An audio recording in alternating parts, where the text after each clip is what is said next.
Hello one, hello all, welcome to this, I would hope, 80 to 61 edition of The List 2018, but as you saw my first 3 episodes, that had to be broken down. These mean to be 20 movie chunks until the final 20 where it's 10 and 10, but I rambled and ummed for a good hour and a half and had to split those videos up into 3. So let me not dabble anymore here. Let's start right with 80. Hopefully this gets to 61. If not, then you'll know that I spoke too much. Not great. Not much funny to it, but for some bizarre reason, this is based on a true story, oddly enough. And they show clips from the people that actually do this silliness at the end. The cute little dramatic, heartfelt ending to the movie actually suckered me up and I fell for it. Granted, we're here at 80, but a perfectly plain vanilla movie that was brought up a good 5-10 spots based solely on the ending. So they got me with the ending, oddly enough. It was sweet. Hannah and the Apocalypse. This movie has no idea what it wants to be, or is. It's part horror, even though it's not. It's part comedy, even though it's not. And it's part musical, even though they stop and sing every now and again. I'm just not a musical guy, so that might be like strike 1. But the other 2 elements weren't strong enough for me. Anybody who said this is like Shaun of the Dead meets La La Land, I want that quote, and I want that person to never speak about movies again, because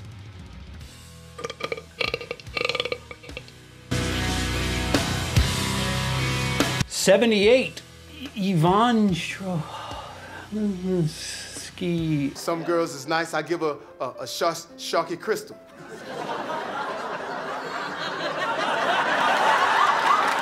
Decent. Like I don't know how to. It's nothing revolutionary by any stretch, but again, you must know by now that where I watch a movie kind of plays into whether or not I like it, whether or not my expectations are raised or lowered. And you know, this is something I watched at home on television, VOD, and was perfectly fine with it. Nothing great. We're in the 70s, and I'm trying to defend shit. It's not great, but it's, fuck it. He's out there. Go out there and watch the trailer. If you have interest, go watch it. If you didn't like it, I'm sorry you wasted $2. What can I tell you? 77, the horror community's hot darling for a good split second there, Cam. Good movie if you take that 3rd act and give me another 3rd act and or explain me certain elements about what's happening there. This could be a lot higher on my list. I was fine with the movie, quite immersed, if you will, and not due to the nature of a cam girl being topless and so on and so forth. Never hurts. But the left turn, it seems like this normal movie that takes place in a world where, you know, your neighbor could be doing this. It feels like that for 2/3 of the movie, and then there's this element where it's just, wait a minute, what? Why? What? It's like if you were watching something like Shawshank Redemption and then suddenly they just introduced aliens and never really explained why or how. That's kind of, I don't want to give away the ending to this, but, you know, just, it kind of ruined it for me. Can you just explain thing here? If you have a Netflix subscription, you really have nothing to lose. Not have any sort of guilt about it. Let's keep going. See, this is where I got in trouble last time. Director's cut by Penn Jillette, who I don't know if I have the clip of me sharing the stage with him. Good evening, my name is Penn Jillette. This is my partner Teller. We are Penn and Teller, and the real Wall Street of the Casino of Las Vegas, Nevada is proud to present Charles. Yeah, give it up for him. This is a really unique idea, especially in today's crowdfunding, Indiegogo type atmosphere. It's I don't know, a thriller? I don't know what you call it. This is a movie that I feel like somebody 2 or 3 or 5 years from now will basically do this better. It's a really neat idea. The execution's a little funky. Didn't have a terrible time with it. It just felt its budget, if that makes any sense. And oddly enough, it should. Like, there's parts of it I really wish they would delve a little bit deeper into and go off on. Like I said, this is something that somebody's gonna watch and then do a different version of or better version of. I'm not saying it's bad. Well, we're pretty low. I guess I am saying it's bad. I would just like to see somebody do a better version of this. Watch the trailer and make up your own mind. Missy Pyle having a 2018, by the way. Oh man, do you get this? Because, my hand is so heavy. Oh man, it's so heavy, this hand. No, we get it. We get it. These social political films are great. Yep. I'd rather just go watch Boys in the Hood, Menace to Society. Fuck. Insert gritty 90s urban film here. I'd rather watch it. They're very similar messages. Yes. White people and black people don't get along in lots of parts of this country. Don't be so fucking heavy-handed about it. And Hollywood, stop eating this shit up. It's not a bad time. I could recommend you better versions of this movie. That's all. A futile and stupid gesture, based on the National Lampoon magazine and offspring. They eventually produced films like Caddyshack. The documentary is a better time. Brilliant, drunk, stone, dead. It's weird. I've seen the documentary, and watching this, it was just like, and Will Forte of all people. I don't. No. There's a couple of funny parts, but again, some of it is told in that documentary. Again, if you're asking me to suggest one of two things, if you want the history of National Lampoon, the documentary is better. I guess it's a little bit more true. Operation Finale with Oscar Isaac and I forgot your name. Gandhi. Fuck. There's Ben Kingsley. Who? Ben Kingsley. The movie itself is quite plotting. The performances from these two is quite good.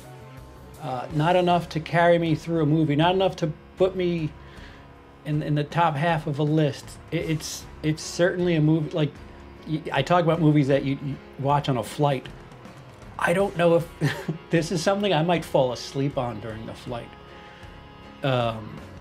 If you've got nowhere else to be and you want to educate yourself with a bit of dramatic flair, then sure. But there's nothing really noteworthy other than the two performances. Oscar Isaac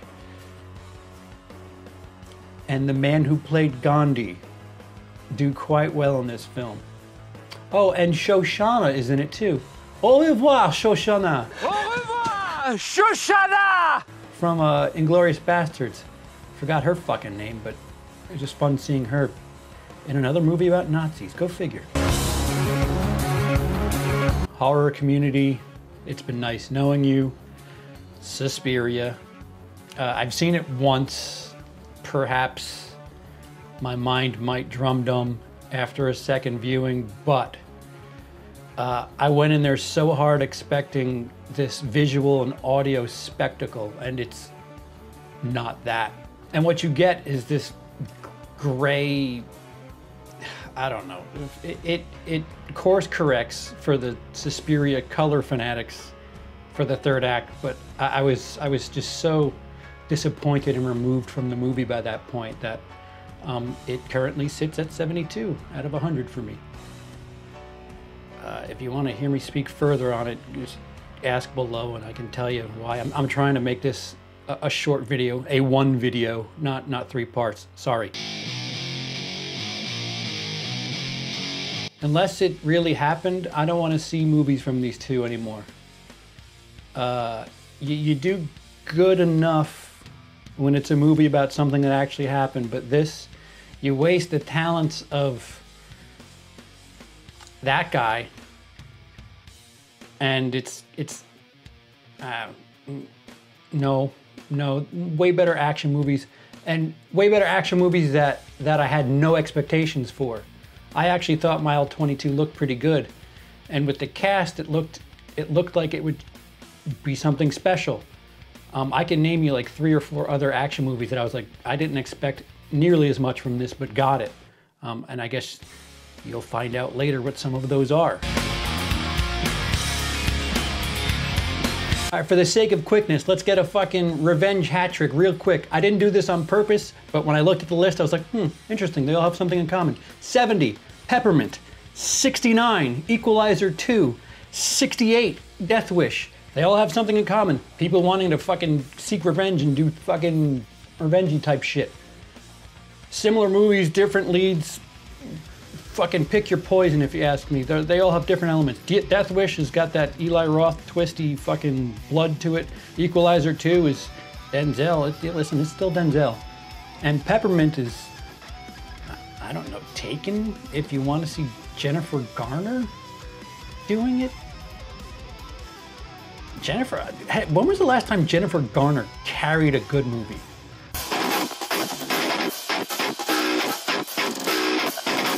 Chappaquiddick, you kind of know where, if you know the story, you know where the movie's headed. I don't know if that's better, gooder. I don't know if that's better or worse for me, but I'd like some little dramatic liberties or, something. This, if you've seen documentaries on Chappaquiddick, you know what to expect, you know what's going to happen. If you don't know anything about the Ted Kennedy Chappaquiddick story, enjoy yourself. If you know a bunch, maybe you won't be very impressed. I know a bit and wasn't very impressed. Like these movies where they just adopt the story and don't really do much with it. It's just like, yeah, okay, I'll go watch that A&E documentary instead, because that's whatever. I'm a lot. Have you noticed I'm a lot harder here in the 70s and 60s than I would have been in the 90s? What is that? What's wrong with me? Execute Order 66. Gringo. Another Sharlto Copley performance wasted. Can somebody give Sharlto Copley the fucking Sam Rockwell treatment, please? He's funny and he can hold his own. Charlize Theron a little too over the top with the R-rated tongue. Yeah, Gringo, R-rated comedy with Joel Egerton. Number 65, A Simple Favor. Oh, Blake Lively and Anna Kendrick. Anna Kendrick really had a chance to not be an Anna Kendrick role in this movie, and for a hot second there, it seemed like we were gonna get something different from Anna Kendrick. I'm just gonna keep saying your name. Just take shots every time I say that name. But it's Anna Kendrick. I'd love to see her in something really, really serious. Pick me a movie where she's not that same mousy, slightly cute, slightly funny person. This is, I don't know, Paul Feig, his version of Gone Girl, and yeah, all right. If that's what you want to say about it, sure. I was invested throughout the whole movie. That's what I could say about it. I've seen better. It's better than, you know what, I'll say it's better than the girl, what the fuck was that movie in between Gone Girl and this? That Train Tracks movie with Emily Blunt. Better than that. It's better than that. 64, Mandy. Brilliant, beautiful, absolutely beautiful movie. The cinematography is incredible. The soundtrack is great. There's two halves to this movie, and the first half is plotting. Holy fuck. Perhaps self-indulgent, perhaps a little pretentious. Takes a while to get going. Takes about, I want to say 60 minutes before it's like, oh, okay, we're actually doing things. For those of you who like to partake in the extracurricular activities, perhaps this movie might be a better time for you, but I found it to be slow plotting, gorgeous. You know, a TV equivalent to a fish tank. You want to put this on and just zone out. It's pretty. It's really pretty. Didn't expect much from this movie, and it was okay. I think Mandy was the first one. I think we're officially at like 3-star territory for me, so we're early. We're really early. From here out, I would say they're good movies. 3 out of 5 for reasons or not. Whether or not I'd watch them again is a different thing, but Venom could be worse. It certainly could be way worse. And it's Sony, so I mean, the fact that it's Sony and it wasn't a complete abortion, man, there's a good step, huh? Huh? You guys are doing it. You guys are doing it. Congrats. I had The Other Side of the Wind here, which is an Orson Welles film that Netflix decided to get their hands on and edit. But I'm gonna do a swap because I'm not gonna count it as a 2018 movie because fuck, there's some dead people in that movie that have been dead for a while. There was a documentary that I watched on Netflix about Fame, the American meme, which pleased me equally as much. The funny thing about this documentary is whatever their point is kind of like proven these people are just fucking, they're memes, they're characters. And whether or not your mind is changed by a film's end, that's up to you. But fucking Paris Hilton, for cringe purposes alone, just to see the way that she acts about fame and likes and fucking, it's entertaining for the worst reasons. Lastly, but not leastly for this list, see, I'm recording now and I'm looking at not even half an hour pre-edit. I did it. I'm not umming and listen, I fucking blasted through this, but whatever. 61 is Strangers Pray at Night. You can do worse in the horror community. People are gonna, you know, line up to circle jerk that pool scene, which is neat. A lot of it felt contrived, as most slashers are, but perfectly decent time. Good rental, especially at this point. It's not in the movies anymore. It's not in the theaters anymore, at least. Go rent it. VOD that shit. 61, Strangers Pray at Night, because horror. Synthy sounds, 80s, neon. Oh man. That's it, 80 to 61. I did it nice and tight this time. If I can maintain this speed, the next set you'll get is 60 to 41. So there's that. Other than that, have a day.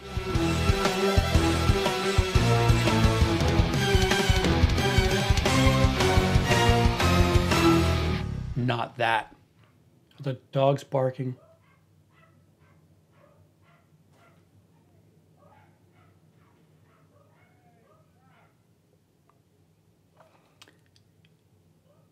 We done?